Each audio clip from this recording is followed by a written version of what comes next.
AFR Talk, this Tuesday edition of Focal Point, AFR Talk. Brian Fisher is my name. The program is Focal Point. The network is AFR Talk, the American Family Radio Talk Network. 888-589-8840. Having some severe weather here, which can interrupt communications, broadcast signals, all kinds of stuff can go wrong with the kind of severe weather that we have down here in the South. But we've got Paul in Dallas, Texas, has been called and been waiting patiently. Paul, Dallas, Texas, welcome to Focal Point. Number, by the way, if you'd like to join our conversation, we've had to hold off because of weather, but if you'd like to call, 888-589-8840 is the number, 888-589-8840. Paul in Dallas, Texas, welcome. What's on your mind? Yes, I had some comments about the Fort Hood shooter. I was listening and agreeing completely with your first reaction when you started talking about it in the first segment, and that is the Fort Hood shooting is the prime example of the fruits of what is, a so-called gun-free zone. I think anytime you see anything that's called a gun-free zone, you could just translate that to a free kill zone. And that this tragedy absolutely bears that out.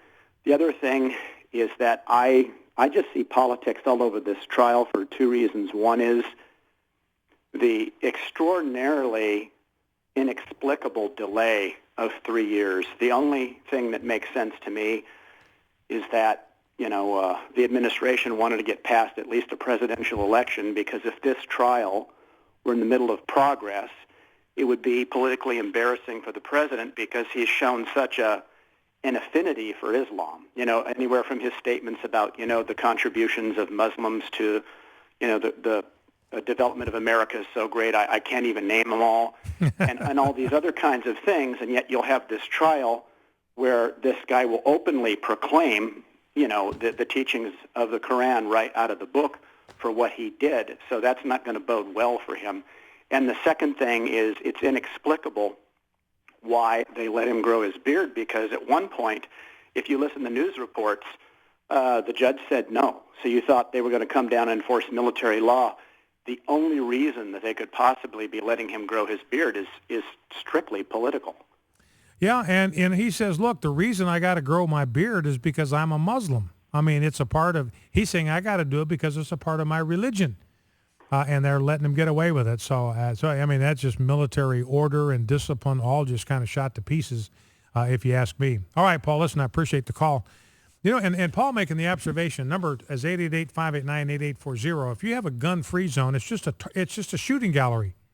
It's just a human shooting gallery. Chicago, one big giant human shooting gallery. Newtown School, one big giant child shooting gallery when it's a gun-free zone.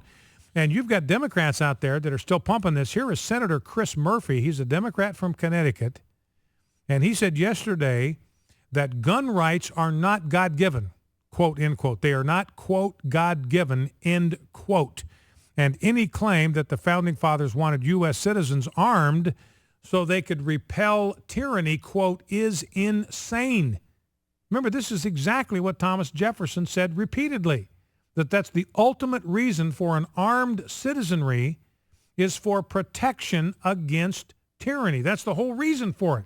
Even in the wording of the Second Amendment, a well-regulated militia being necessary for what? For the security of a free state, capital S, talking about the 13 states. They've got to have armed citizenry so they can protect their freedom from what?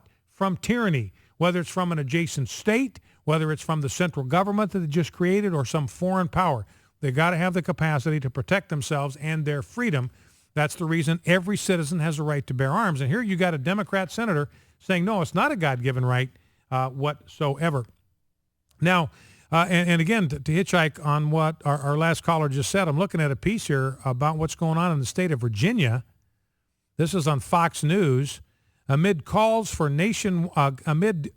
nationwide for stricter gun control laws. Listen to this. Virginia is experiencing a unique trend, and that's wrong.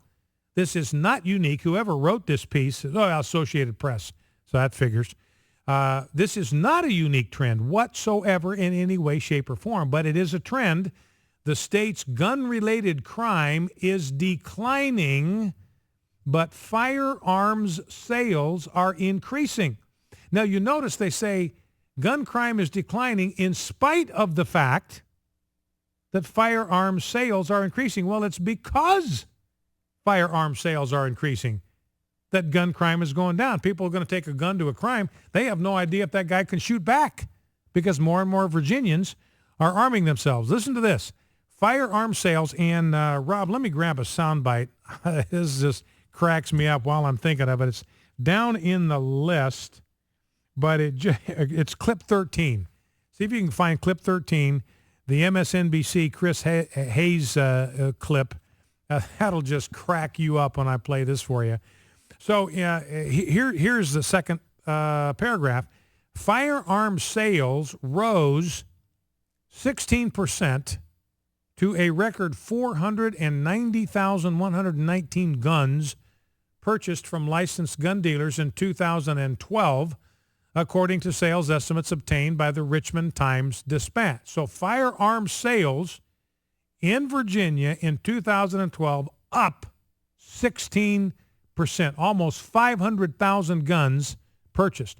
During the same period, major crimes committed with firearms dropped 5%. So firearm sales up 16%, gun crimes down 5%. And this Associated Press seems to think it's in spite of the fact that gun sales are up, that gun crime is. No, they're causally connected. More guns, less crime happens every time. And this absolute stupendous failure of logic on the part of the left, it's just comical. This is Chris Hayes, clip 13. Now, remember this. Before you listen to this, just realize why do we put people in prison? Why do we lock people up? Because they have committed a crime. Why do we lock them up? Number one, to punish them for committing a crime. And number two, to keep them from doing it again. That's why we lock them up. Now, here is a liberal that cannot seem to get the logic, the connection between these two things. Let's listen. Mother of two black sons, and as someone who is now in the United States Congress, has been serving there for a while, what I find most frustrating is that what we have seen is incarceration go up at the same time that crime is going down. And yet the fear level is still stoked, even though what we have is objectively less murders every year, we have less crime, we are living in a safer society, and we are putting more people in prison. Oh, man. I mean, that is absolutely, can you believe that? Can you, I mean, we're going to have to play that one again, Rob. That's a keeper. I mean, he's saying, man, the crime rate is going down. We've got less people being killed, and we're still, despite that, we're still locking more people up. Who are we locking up? We're locking up people that commit crimes. We're locking up people that commit murders. Why is the crime rate going down? Because criminals are behind bars where they can't get to us. Why is the murder rate going down? Because murderers are in prison where they cannot get to us. So, I mean, this is a classic case of absolute logical disconnect on the part of liberals. And, you know, that is the fatal weakness of liberalism. You don't have to think to be a liberal. All you got to do is feel. It's all based on feelings, reactions, irrational emotions. It doesn't have anything to do with logic. It doesn't have anything to do with facts. It doesn't have anything to do with data. It doesn't have anything to do with rationality. So listen to this staggering display of utter, absolute illogic on the part of Chris Hayes at MSNBC. And they wonder why they're 35th on the cable ratings and Fox News is 5th. Let's listen. Mother of two black sons, and as someone who is now in the United States Congress, has been serving there for a while, what I find most frustrating is that what we have seen is incarceration go up at the same time that crime is going down. And yet the fear level is still stoked, even though what we have is objectively less murders every year, we have less crime, we are living in a safer society, and we are putting more people in prison. Even the lawmaker was starting to laugh at the absolute illogic of what was going on there. All right. Well, let's grab a phone call. So again, Virginia, I mean, classic case. Gun sales up 16%, gun crime down 5%, because the bad guys know that the good guys can protect themselves. The good guys can shoot back, so they're more reluctant to commit a crime with a gun. Let's go to Edward in Muscle Shoals, Alabama. Edward, welcome to Focal Point with Brian Fisher. What's on your mind? Thank you, sir, for having me on. You bet. I'm a disabled veteran, U.S. Army veteran, and I'm appalled by the fact that how the Army is treating this terrorist. And I say that I have called my representatives here in the state of Alabama and have tried, among sending faxes, to try to get this classified as an act of terrorism. I've seen firsthand how the Muslims treat American citizens.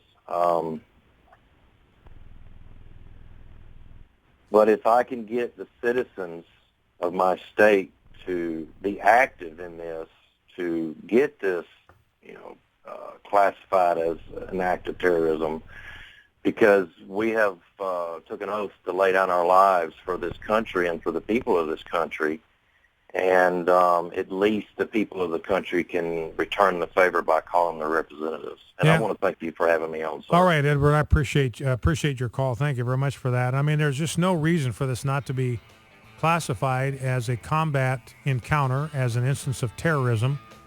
There's just no reason where he calls himself a soldier of Allah. He's called himself a soldier of Allah in the last week. He says the defense he was going to try, judge wouldn't let him do it, but his defense was that he was protecting the Taliban.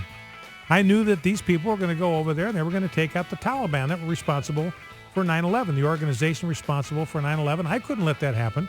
I had to protect the Taliban from American soldiers. That's why he did it. He says, I am the shooter. He's confessed to it, that he did it for Allah. Jumps up on the table, Allahu Akbar. It was not workplace violence. It was, in fact, an act of Islamic terrorism, and it should be treated as such. And you remember that 86-page Pentagon report didn't use the word Islam, jihad, or Muslim one single solitary time. So the Obama administration trying to cover for Islam. Back in 2. Todd Friel, Wretched